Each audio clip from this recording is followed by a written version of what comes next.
Sorry guys, you startled me there. Now, with this video, I've ran it through my head multiple times trying to figure out the best way to record it for you. A lot of my videos are done in a very haphazard way where I'm on very limited time and I'm trying to get as much information in a video as possible to get it done up on the YouTube channel and then carry on cracking on with your orders and such.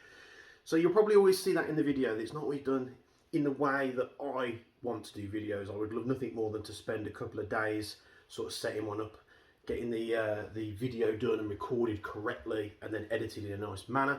That's not always how it is. And I've tried thinking how I'm going to talk about this gun a little bit differently. And I've also tried thinking about ways that I would probably want to have certain information from the video, if that makes sense. So I was thinking about what makes this special, the inner workings and why that's so important, and a myriad of different ways about to talk about this gun, which is quite possibly one of the most expensive Glock 17 standard pistols you can buy straight from the box. And you may have already guessed it, I've already had a play with this thing. So how am I going to do that? As many of you know, I'm a massive Glock fan. I always have been. I've had pretty much every brand of Glock pistol out there, from TMs that are standard, TMs that have got every upgrade part in them, pretty much most WE, Armorworks, Glocks, 17s, 19s, 18Cs, you name it, I've shot it. More so with, here's the one I prepared earlier, the VFC series from Umarex, the Glock 19X. I love this pistol. But honestly, when the Umarex GHK Glock 17 got announced, I was very excited, you know, the way that they'd done it, the way that the internal workings are. It got me hyped up. And then the prices started leaking through, and I think the original indications are about £400 to £500 per pistol. And all of a sudden, this doesn't really seem too bad. There's nothing wrong with this pistol, but the GHK would be the ultimate experience. That was until a friend of mine actually popped around to see me, and he had one of these GHK Glock 17s. He bought it from a different retailer here in the UK, and he said he was very impressed with it. And first, you know, when you think, you know, gas blowback pistols with steel parts, especially slides, they're probably not going to be the most usable. Anyway, a friend of mine comes and sees me, he hands me this pistol, and from the first impression and just testing with no rounds in the recoil impulse from this thing, I was smitten. Straight away after he left, I ran upstairs, I took some of my prized pistols in my possession, and they went straight onto the Discord groups and other sales pages for airsoft related gear, because I was convinced that nothing else was going to come close to this GHK Glock 17. So yes, you might be thinking, well, that's a bit dramatic, selling all your prized pistols off that you've collected over multiple years and you said you'd never sell. And you haven't even been able to source one of these pistols yet because they're not in stock anywhere in the UK. So where was my mindset during this period? Well, honestly, I didn't care. After I'd played around with one of these GHK Glock 17s, and it is definitely a GHK Glock 17 because the sticker says so, I honestly couldn't see a future ahead where, you know, other pistols would be giving me the same experience as what this pistol was going to give me. Q Thomas. Do you ever get the feeling that you're being watched? Why are we still here? Just to suffer? So is it really that good? And I'm hoping that over the course of these next few videos that I'm going to do and put up on our YouTube channel, it'll be able to better educate you and make a better decision whether you want to purchase one of these things or not. Because even though the retailers in the UK have already started slashing the prices on this thing, which is unheard of, especially with the Umarex product, it's still an expensive pistol. You know, some of the shops selling it now for about £370. We haven't yet got any into bespoke, but honestly, I'm an airsofter. I've been an airsofter longer than I've been a shop owner, so I had to get my hands on one of these things, and I had to own one, review it, and tell you guys exactly what I've experienced picking one of these up. So we're going to get into the review now. Sorry about this little weird intro, but I just thought I'd give you a bit of the backstory as to the reason why I picked one of these up. And hopefully by the end of these two or three videos that I'm going to do, it'll be a good investment, but we'll see. Let's get straight into the video. So, the GHK Glock 17 Gen 3. Brought to you by Umarex, of course, because they have the Glock license. And with any other pistol that they did, Why does it sound so echoey in here? Whoop, whoop. This box would be great, you know, for every other Glock product that they do. But with such a revered product being the ultimate pistol, possibly, and I'm going to throw this out there, the most well-made standard pistol out of the box that anyone has ever produced, it's a little bit lackluster. But let's get to it. You know, standard Glock box here for their licensed products. We open this up. I believe there was a plastic bag around this pistol, but that's since been yeeted into the bin. You get a little manual here. You get the replica itself, which we'll get more into in just a moment. You get one magazine included with that, and you also get a speed loader, which is good, you know. If that adapter is anything to go by for their magazines, and it's a much quicker method of filling the magazines, it's a much accepted little freebie in the box. So the manual is done very well. You know, you've got plenty of different language options there. Plenty of info, how to fill the magazine, putting the magazine in and out, how to use the speed loader, make sure the sight picture, so it's teaching you a bit about the sight picture of the Glock 17 as well, how to strip the slide off, how to adjust the hop up, how to rack the slide, how to pull the trigger, all that good stuff that most of us, you know, most of us airsofters, we're just going to chuck that either back in the box or in the bin. The pistol, however, whoa, whoa, whoa. Glock 17 trademarks there. Let's see if I can get you a close-up of this thing. Never mind about that, because I'm going to get you some close-up shots of this thing anyway, just so I can show you what this thing looks like. But it's a Glock 17. It's in a Gen 3 format, which means the grip is the Gen 3 style grip here. It has a magazine, much like a gas pistol would. It has a valve on the back of the magazine, much like a gas pistol would. It has feed lips, just like any other Glock pistol. So where is the difference? Now, the main difference is this complete top slide is CNC'd out of steel. That makes this pistol very heavy indeed, and it should more closely mimic the weight of the real firearm. The complete opposite to this is the magazine. Now, this magazine is so vastly light, and I'm going to measure this to show you how light it is. It almost felt like it was made of polymer. The valve on the back there looks like an oversized valve that you'd have on any pistol magazine. The router being right at the front there. And to fill it with gas, you just need to press that little button down, slide the base plate forward, and you can fill it with gas. I've heard a rumour that these, you know, are meant to weigh the same as what a real one would. If the real one was unloaded. I don't know how true that is. However, it's very light, and that's a very welcome thing. It is made of aluminium. What grade of aluminium, I'm not too sure, but they must have made it either out of a special lightweight aluminium, or made the cavity in here and the walls of the magazine so thin to hold all the extra gas it's going to need for that steel slide. Pistol, we've got a sticker on here. It's actually reading the pistol 1.5 joules. Now, we'll get to that a little bit later on when we do the chrono test, but I didn't experience anywhere near that power level. The slide, I hope the audio is good enough for you to pick that up, but it is phenomenal. It feels great. It feels much like a Glock 17 should. Now, on the market, on the slide, we've got Glock logo, we've got 17 Austria 9x19. The trigger is like got that little safety on, just like most other airsoft replicas, of course. Polymer frame. They've used a manufacturing process with the frames so that the metal parts that go in the frame, sorry guys, my terminology is not going to be on point here, but the little metal frame sections that go in the polymer grip, they actually mold the grip around those components, and I'm told that that's very much like the real process on the real firearm. Now, what you will notice, which is strange, there is no resistance on this slide going backwards and forwards, which if you've shot a lot of airsoft Glocks, that's going to seem a little bit strange. Take my VFC Umarex Glock 19X, for example. I love this pistol when it got released. It was really snappy. We take the mag out as well, so you think I'm doing a fair test. But as we pull this slide back, there is a hell of a lot of tension there, because the slide is going over a roller that's situated on the hammer. So you get resistance there, it'll roll over it, slide back, and then as coming forward, if you actually release a lot of Glock slides lightly like that, you can actually get stuck on the hammer.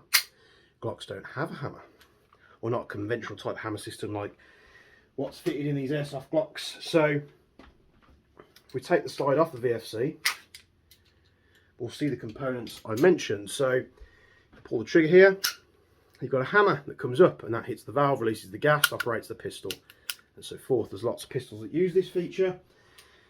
And you'll see on the gas blowback unit here, it's got little notches and stuff to sort of tap, release the trigger, reset the hammer, reset the knocker lever there, so that resets. And with the nozzle, it's very much like a conventional pistol style nozzle. There's nothing different there. So that one aside, let's get to the GHK. Now the GHK, it is a lot more difficult. You obviously cock the pistol.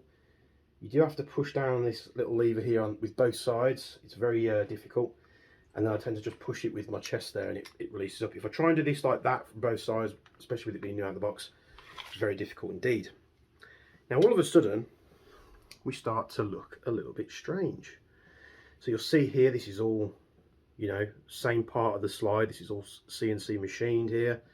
And the nozzle, obviously you can't see that, because the nozzle system uses like a piston style system, like what you see on a lot of M4 gas blowback rifles, you know, which is the thing that GHK is known for. You also see this on the VFC FNX 45, which I covered many, many years ago. So all this added weight, now I will weigh this as well, don't worry guys, I'm going into depth with this pistol.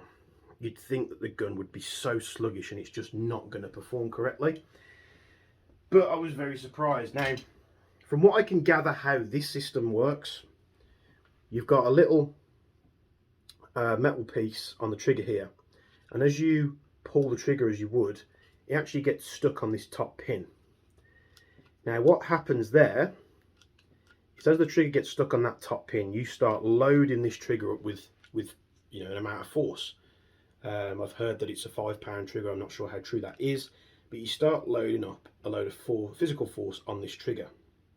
When that force gets to a certain point, that little bar can push past the pin. And as far as I can tell, that force of it releasing the trigger is actually what it uses with this bar to push the little component, I'm not sure if you would call it a valve knocker, I'm not too sure, into the valve of the magazine. And that's what releases the gas to operate the pistol. Before we get into a close-up of this thing, it sounds so good. If you pick this thing up, the first noticeable difference you'll feel is how strong the trigger pull is. The thing about that is you can find that wall super easy. I mean, that would actuate a trigger on every other Airsoft Glock that I've fired, but I can pull it. You've got that wall straight there, so you've got that immediate stop, and then as that breaks past the point when you put enough pressure on, that's the break. Slide will cycle, I'll let off, and where it resets is where the wall is. Now, I used to say that Airsoft Glocks had a really good trigger system compared to other brands, other variants of pistol that is. This is quite possibly the best trigger I've ever used. But we've got some gas in the mag, so let's give this thing a little bit of a dry fire. Of course, do as I say, not as I do. If you're actuating any kind of airsoft gun in a closed environment, whether you're alone or whether you're with other people, make sure everyone has adequate eye protection on. I am a professional, I've been doing it for this, I suppose I could call myself a professional, I'm in the trade now. I've been doing this for a long time, I'm in my own enclosed environment. Be safe out there and don't pay attention to what I'm doing. This gun is clear, I'm happy this gun is clear. There is no one else in this building apart from myself. The magazine is clear also. For you little commenters down in the comments below, that's my disclaimer, so we'll leave it there. Pop the magazine in here, the slide, and this is so cool. Oof, the weight there. But let's see how this thing does. So, I'm going to hold down the slide release as I'm firing it here so it'll actuate.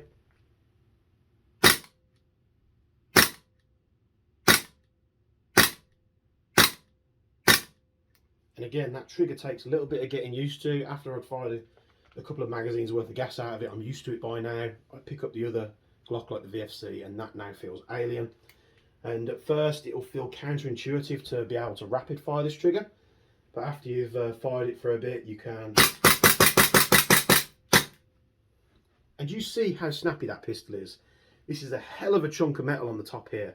And it must be down to whatever system they're using for the, the oversized valve on the magazine. This nozzle system that they've got in the slide here, it seems to work extremely well. And I'm getting marks over this slide, not it's going to matter. The sights are just like normal Glock 17 style sights.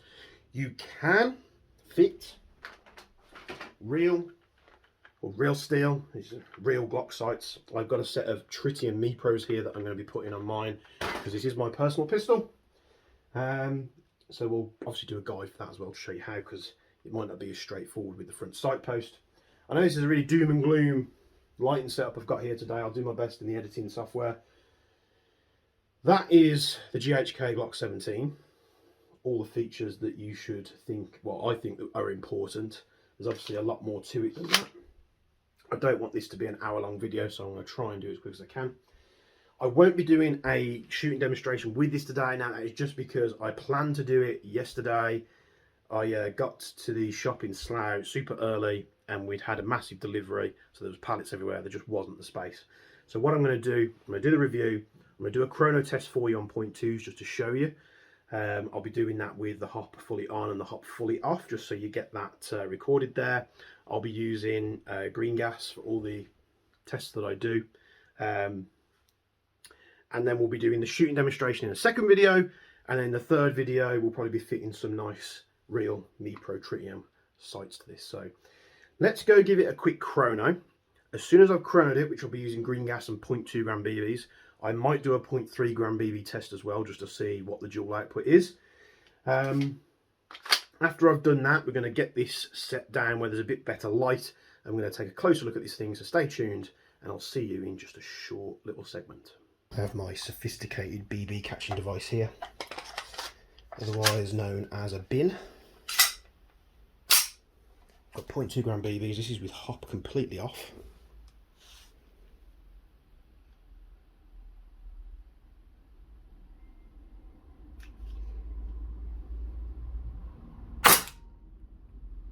.234.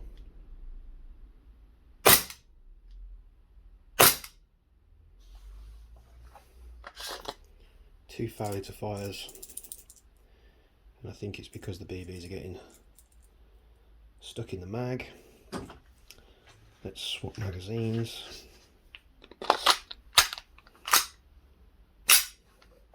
Try again.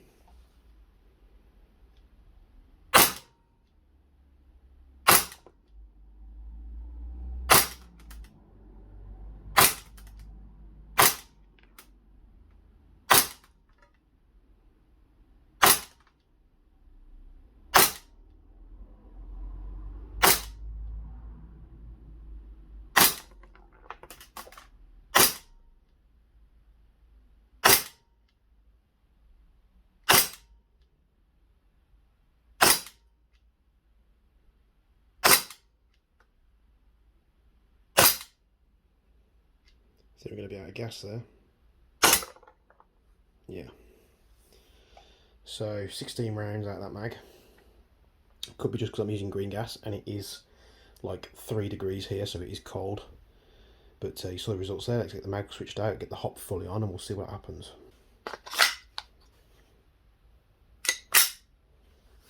We've got the hop applied fully on.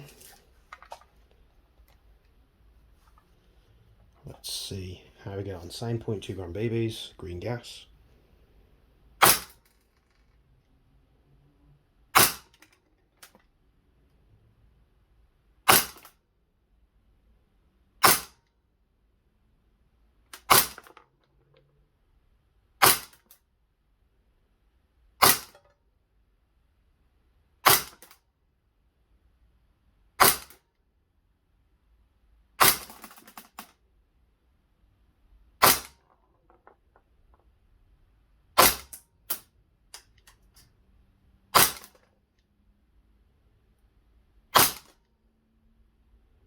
80 FPS difference there.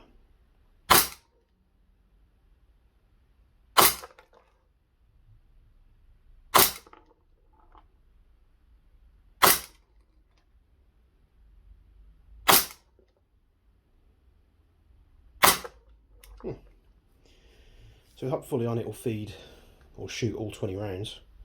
Could be a magazine issue, we'll have to do a bit more testing, but there you go. Certainly not 1.5 joules, that's what that's saying. But about 0.7, 0.8 of a joule there. This could be the gun's just really new, but you'll see how high the variance was in FPS. It was right up and down. So let's take a closer look at this thing and have a look in detail. So we was having some strange results there on the chrono. At the one time there was an 80 FPS difference. There could be various reasons for that, so we're going to look at that in a moment. But let's take a close up of this thing first. Let's get this VFC out of the way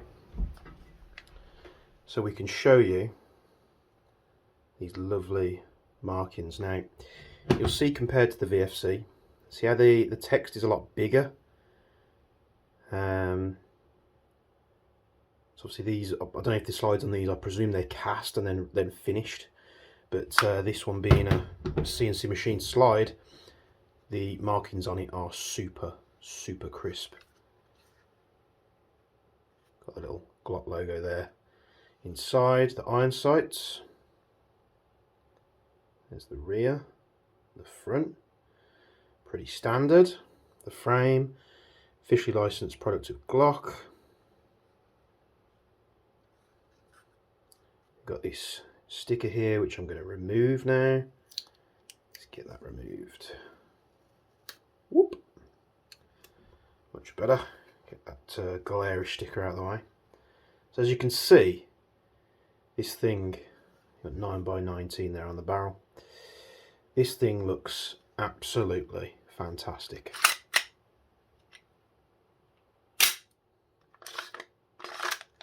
The trigger. So you take up the trigger, there's the wall. The wall is exactly where the brake is. Once you apply enough force, you'll see when I was doing the chrono, I'm trying to shoot like this, and because I'm reaching round, you know, the tripod for the camera, and I'm trying to hold the chrono and make sure it's all lined up, I wasn't putting enough pressure on the trigger, and I was trying to, because I'm used to firing obviously these types of Glocks, but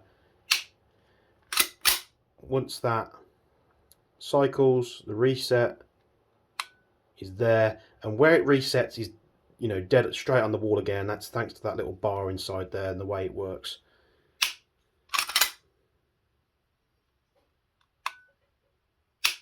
By far the best trigger I've come across.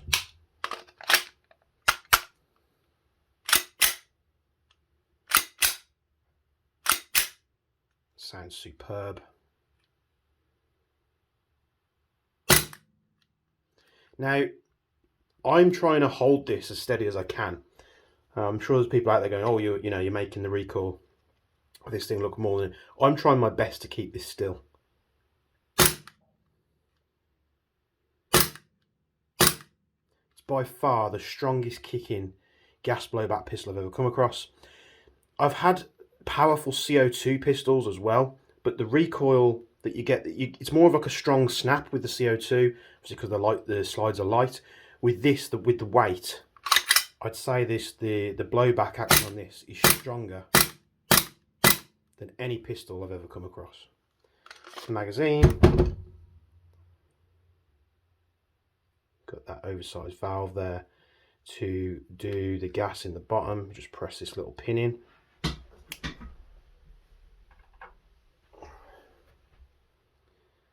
Press that in. That reveals the valve. Fill it up with gas. Put that back in. And you know, they've done it that way. It is annoying when you want to fill up, you know, real quick, but they've done it that way because obviously the real Glock mag wouldn't have a hole for the valve to fill it up. You'll see the gas routers move forward. We're going to have a closer look at the internal workings of this in just a moment. But let's first have a look at the pistol. So it's pull slide back, and then we take these two pins, these latches on each side. I'm just going to push it slightly, and that slides off. Now the trigger section, which I was trying to tell you about before, is this little section here. So as you tilt it forward, this little notch in that plate gets stuck on this top pin. And then as you apply enough force, it slips past that pin, slide taps that, resets it.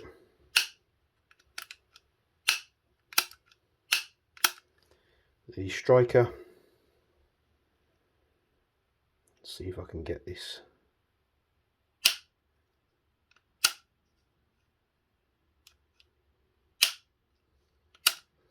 And you'll see when we've got the mag in, the tolerance there is so close. There's such a minimal amount of space there, it's literally ready to go. So the QC on this is obviously very good.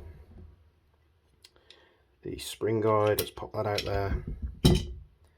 So it's a 2-part steel guide rod, which I think is matched here, with a little steel collar on there and a very, very strong spring. Let's pull the barrel section out. Now, it's not like you can just take the slide off and adjust the hop. I know there are aftermarket hop units out there already where you can. I think Maple Leaf did one. So to adjust the hop, you've got to take the slide off, you've got to take the spring guide out, take this assembly out, you've got to remove this buffer and the little washer off the front, and that will allow you to remove the inner barrel assembly. And you've got a little wheel here. Now, I haven't found it easy at all to adjust this by hand. I've had to use a tool in one of those little notches to turn it all the way to the left, so anti-clockwise, if you're looking at it like that, is off. All the way to the right, clockwise, is on. I did see a bit of scratching and damage on the bottom of the barrel from the outer barrel. And prior to me just taking this apart, because I was getting some wild results, so let me just see what's going on with the hop, see if that's causing our inconsistency. And when I did take this apart, the hop up rubber was just coated in grease. So if you've got yours, might be worth just taking it apart quickly, cleaning that hop rubber out with some soapy water to get that nice and clean, because we want the friction. This slide weighs an absolute ton. And then you've got that M4 style gas nozzle system with an extremely strong spring. The thing I did notice was a bit of burring around the gas route on mine. That could also be a cause of it. So you'd be removing all this grease and just putting some good lubrication there, like perhaps like mag lube or something. The front sight is very much like a real one. It's got a little bolt head there, so you'll turn that out. We could take the front sight off. The rear sight with the real one, you'd actually use a tool. So you clamp the tool to the slide and you turn it and it pushes the sight out. I can actually do it on this one by hand. And I think there's a little spring and a detent or something in there, I've been told. So when we fit the real Glock sights, we'll take a look at that. So let me get some scales and we'll weigh some of this stuff and see how much it weighs. Right. Let's pop this scale down there. Right, we're in grams. So the complete lower weighs 162 grams. The slide on its own without the barrel and spring guide set in it, do this accurately,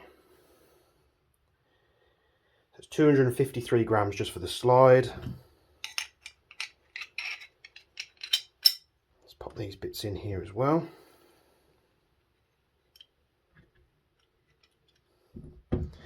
When you're reassembling this pistol as well, you'll put those bits in, you'll put the spring guide in, and you'll notice how the spring guide sticks out a little bit. And what you actually need to do is pull, basically the hop unit sits too far down, so you have to like pull it up slightly, and then it'll align properly. So the complete slide, 370 grams.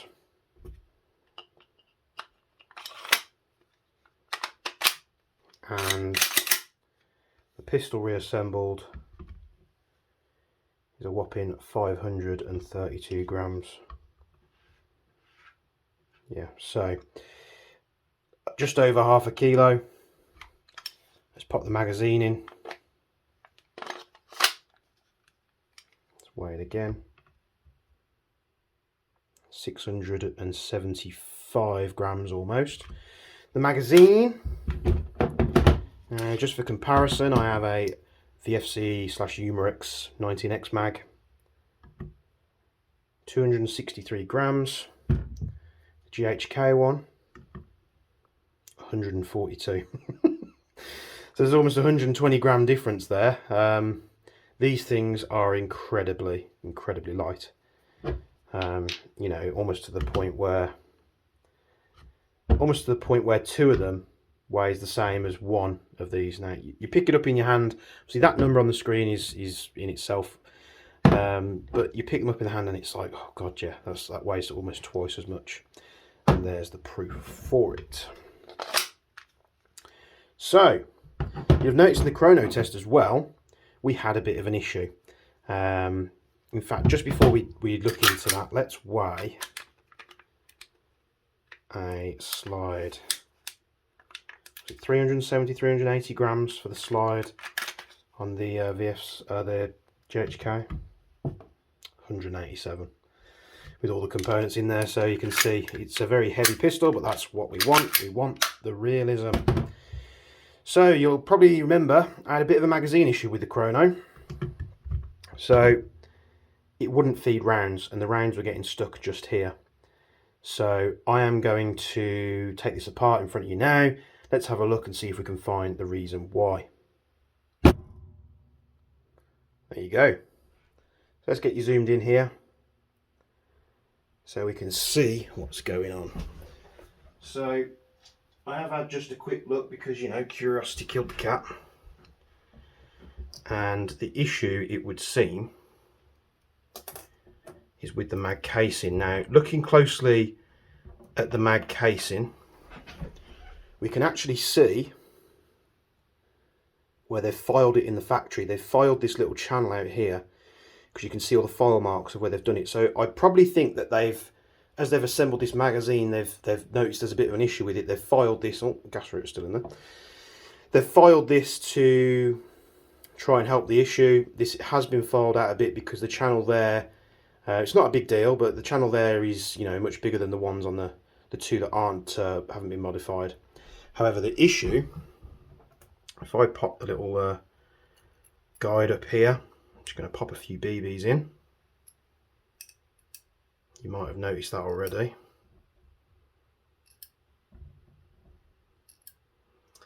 And then we slide this up. You'll see that BB gets stuck. Now that's under spring tension now, so I can push it down, but it doesn't fly up. Now you'll know what I mean because if I remove this BB, oh, there we go.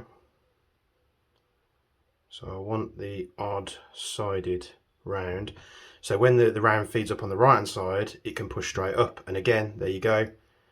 The BB is stuck on that left hand side. I pull the spring guide out and everything, and you'll see it's still stuck there. So we have got a slight issue with the metal cast with the left hand side there. So let's get we're going to do this very carefully, of course. We're going to get a little file and we're just going to deburr that top corner edge. I'm not going to rub down into the channel because there might just be a bit of burring on it from the manufacturing process. So we're just going to put the slightest, you're talking like 1/4 to 1/2 mil chamfer on that leading edge. Let's do it bit by bit so we don't do it too much. Slide that up there. Let's pop 1, 2, 3, and now it can freely move. So that's all it was, just a bit of a burr. Problem solved. I'm going to show you how this thing goes together. So first of all, I'm going to take the gas router and the feed lips and we're going to it sort of slots on like that from the front, so the front is actually held on. So instead of usually just being held on by one pin, which is normally here, they've put the pin at the back, and then the front section slots in like so. And when I was playing around with this, that router was not the easiest to get in the right position without that on. Like that. We're going to take the pin. I didn't remove the outlet valve on the magazine. That's purely because the valve tool that I have, this sort of button or the valve itself, this section in the middle here is much wider than on a normal valve. My valve key is set for that. It wasn't wide enough to go around this, and I didn't want to mar it up or anything like that, so I'll just have to get another tool. And I didn't want to damage it, so I thought let's not take that out. It's pretty straightforward. It's going to be a valve. So that's all that section on there for you. If we look underneath, we can see how it's just like a hollow tube all the way down. This could be done for a manufacturing purpose. It could be they want one magazine to make the gas and the CO2 versions of the mag, so that could be a thing. However, it's a video for another day maybe, when they release a CO2 magazine, if they haven't already. I'm going to pop that follower and the spring in. There we go. Screw that into place.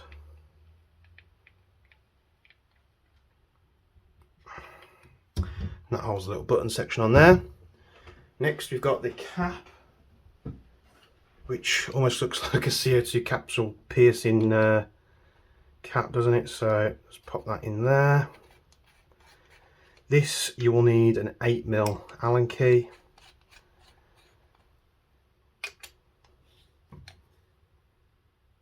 That's nice and tight. Careful not to over tighten it. Let's pop the valve back in there. The valve looks a lot like a WE one, which I'm sure it's not. GHK doing gas items. Let's put that valve in. And then we can push that down. And obviously when I took this apart, getting this off with that there was annoying, so I had to take it off the top first. I imagine maybe there's a way of doing it with a bit of wiggling and poking and wiggling this about. Who knows, but I couldn't get it off. And there's your magazine back together. So it looks like that was the issue, which we should have solved. And I've had great fun with this thing. Not shooting quite right, that just could be me. It could be that the hop was full of grease, we'll see. It is a brand new pistol, it could just need running in. The weather here at the moment in the UK is not the best to do this because it's freakishly cold. Even inside the sort of like home workshop, putting the rounds into the bin, you know, it was like 3 degrees indoors. So, you know, all the odds were stacked against it, and honestly it still functioned. That second mag, you know, it could be these mags just need a bit of running in. It could be the gas that I was using wasn't completely full, because it was not. I don't tend to use green gas, but I wanted to keep it nice and fair for its test. So I didn't have any propane to hand, otherwise I would have given it a bit of a test on propane. But I am delightfully surprised. The results haven't been shockingly like, oh my god, this is the best thing ever. However, it is what it is. The last thing I'll say before you go is the speed loader that it comes with is an absolute bag of turd. I think this speed loader, you can tell it's like one of the cheapest ones ever. Which has the adapter on, which they supply to you with that adapter on. This, as I pressed it down, it would just get stuck and get jammed up. So I was like, right, the speed loader is no good. I need to change the speed loader. So couldn't get the adapter off because, of course, they've glued it on there. So I pulled that off. The half of it was stuck in there, which you can see there. So I can finally get that sacked off. And then what I could do is I just got that last bit of plastic out with a knife, and then now I can put it on a speed loader, which I know works. So when you fill these magazines up to the full capacity where you can't push any more. That is exactly 20 rounds. You can of course put less in there if you want to. You can load them by hand, but it does take a lot of force and effort. When you're using the adapter, you want to use it like this and push it against itself back towards a speed loader. That's the best way I came across.